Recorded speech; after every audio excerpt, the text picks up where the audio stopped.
दुनिया में कई ऐसे तानाशाह हुए हैं जिनकी कहानियां आज भी सुनने और पढ़ने को मिलती हैं। आज हम आपको दुनिया के सबसे क्रूर तानाशाह के बारे में बताएंगे। कहा जाता है कि ये तानाशाह अपने दुश्मनों को मारने के बाद उनका खून पी जाता था। यहाँ तक कि इस तानाशाह पर आरोप था कि ये इंसानों का मांस भी खाता था, जिससे वो सबकी नजरों में और खूंखार दिखे। आप सोच रहे होंगे आखिर कौन से तानाशाह की बात हो रही है। तो वीडियो में आगे बढ़ने से पहले अगर आपने पहली बार चैनल पर विजिट किया है तो अभी हमारे चैनल को सब्सक्राइब करें ताकि ऐसी वीडियोस आपको देखने को मिलती रहें। हम बात कर रहे हैं अफ्रीकी देश युगांडा के तानाशाह की, जिसका नाम था ईदी अमीन। 1925 में जन्मा ईदी अमीन किस महीने और किस तारीख को पैदा हुआ, इस बारे में किसी को जानकारी नहीं है। बताया जाता है कि पहले ईदी अमीन एक हैवी वेट बॉक्सिंग चैंपियन था। हालांकि साल 1971 में उसने मिल्टन ओबोटे को सत्ता से बेदखल कर दिया और सत्ता पर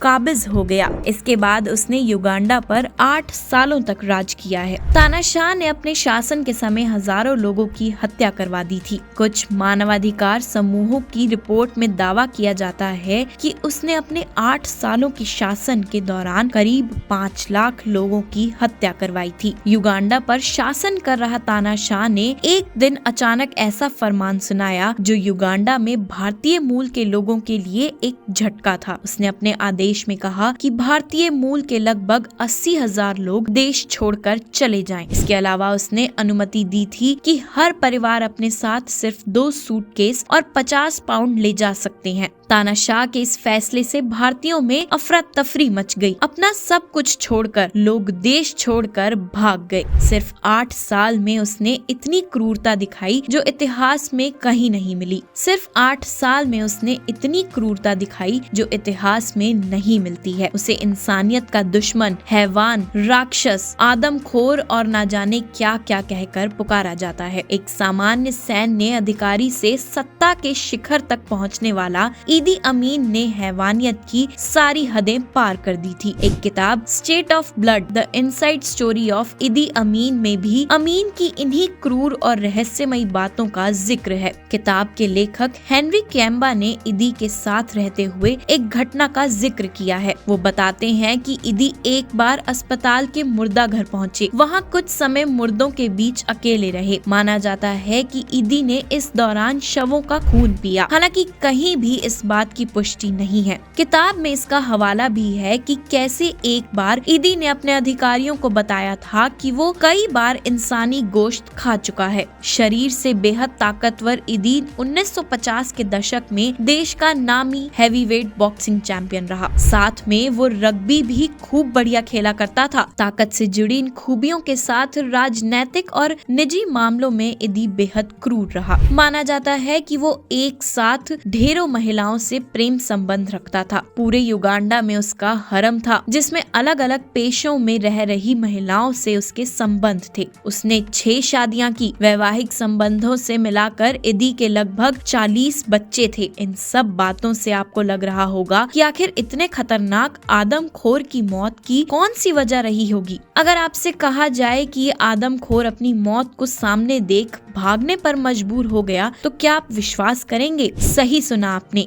ये अपनी मौत से डरकर भाग गए थे। लेकिन कहते हैं ना, अपने किए की सजा सभी को इस जिंदगी में ही मिलती है, और ऐसा ही हुआ ईदी अमीन के साथ। 30 अक्टूबर 1978 को ईदी अमीन की फौज ने अपने पड़ोसी मुल्क तंजानिया पर हमला कर दिया। अमीन की सेना की मदद के लिए गद्दाफी ने लीबिया की सेना भेजी। 6 महीने तक तंजानिया के साथ युद्ध चला। फिर तंजानिया की फौज ने बाजी पलटी और 10 अप्रैल 1979 को धड़धड़ाती हुई युगांडा की राजधानी कंपाला में दाखिल हो गई। ईदी अमीन के हौसले पस्त हो गए और वो हमेशा के लिए युगांडा छोड़ जान बचाकर भाग निकला। वो सबसे पहले अपने दोस्त कर्नल गद्दाफी से पनाह लेने लीबिया पहुंचा और फिर सऊदी अरब पहुंच गया। 24 साल तक ईदी अमीन सऊदी अरब के जेद्दा शहर में रहा। और 20 जुलाई 2003 को इस तानाशाह की मौत हो गई। युगांडा के लोगों को ईदी अमीन के चेहरे तक से इतनी नफरत हो गई थी